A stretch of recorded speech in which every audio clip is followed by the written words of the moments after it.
Except that everything in this place is crafted from ice. What does that mean for us? Nico cautiously and slowly flies into the cave. Once inside, he finds himself in a true labyrinth of icy cave passages that stretches before him. Nico glances around with wide, curious eyes. Then, he spots a familiar, shimmering light in one of the corridors. That can only mean one thing. Hey, go get the sledge. Nico. There it is, Santa's sleigh. Glittering and filled with gifts, it stands prominently in the center of the ice cave. And directly in front of it is none other than Stella, the reindeer girl. She glances up, startled, as Nico furiously flies towards her. I supported you during the race and revealed the sled, even though it broke all the rules. I trusted you. I'm sorry, but we can still return the sled in time if... If what? Oh no, Illmar flies in, with Morton right behind. What do you mean, Stella? Are you betraying us to the enemy? Please, Father, I beg you. Christmas cannot be cancelled. It's simply not right at all. What do you know about what's right? You're betraying your own father and brother. I feel deeply betrayed. Illmar and Morton move towards Nico, flying around him, examining him from every angle. And you must be the famous Nico. You're tinier than I expected. You're just a child. I'll grab the sledge, then you must. You managed to get past me. Nico and Illmar face off like two roosters ready to fight. Stella steps in between them. Father, stop. What is this meant to be? Stella, whose side are you on? Stella's expression says it all. The two young reindeer find themselves captured and imprisoned in a cold ice prison. It is a small cave, and its entrance is tightly sealed off with a massive icicle. You both are grounded. Nico attempts to shift the icicle, however. It's impossible for him. It's just way too large for him to handle. This is entirely your doing. Okay, you are right about that, but do you know what? It was Prancer who started everything. What's my dad got to do with it now? It's more than you might realize. Our fathers were actually best friends once. You're inventing that. When Prancer and my father were young, they were like brothers. They did absolutely everything together, helping each other and always looking out for one another. They shared a dream, the very same one we have, Nico. It was to be in Santa's flying squad. However, there was a problem. There was only one available spot. They had to compete against each other for it.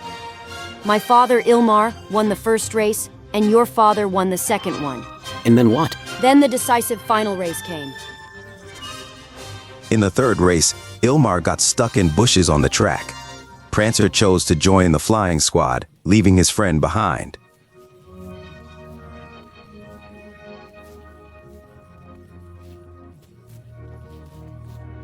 You're lying. My dad's your hero. He'd never let down a friend. Take a look around you. Why do you think my father decided to rebuild Santa's kingdom? It's because he still holds on to the dream that your father took away from him. All of a sudden, Nico recalls the words his father shared with him just the previous night. Focus on you.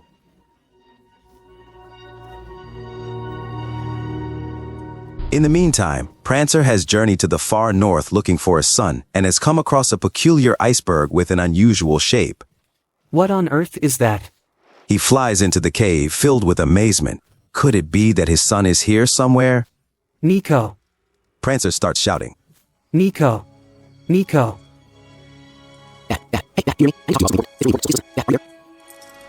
Nick. The cave is huge, and Prancer wanders around aimlessly. Nico. Here, Dad. Nico. Here I am. The shouts resonate loudly through the cave. Illmar and his frost troop can't help but notice. Nico. Halt.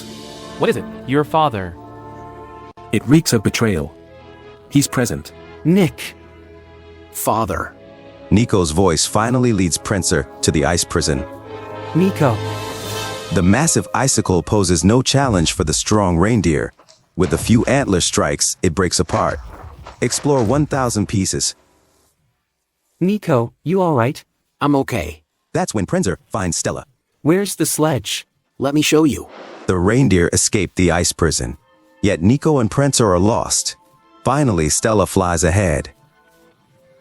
This way. Come on, let's go. The maze is no issue for the reindeer girl. She locates the sledge quickly. Bingo. Good job, Nico. Hold on to the sledge, use it. However, Nico pauses for a moment. He is nearly too scared to bring up this question. Despite his fear, he really needs to find out the truth. Who is Illmar, Dad? How did you get that name? Was that truly your very best friend? I think so. That was ages ago.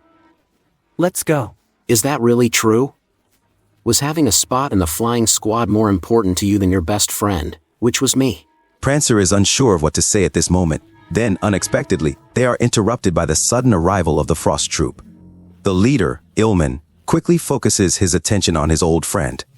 It's been ages, Prancer. Illmar. Come on, Prancer. Answer the boy. Prancer looks at Nico with shame. I was still quite young, and I had a strong desire to achieve victory. Nico is utterly horrified. His father, who has always been his great role model, has betrayed his best friend. This disappointment is so overwhelming that he can't hold back his tears. Please understand, boy. I get it. You're no hero. I never want to see you again. Ever. Nico, the reindeer boy, disappears. Prancer, every action has consequences. It's time to settle up.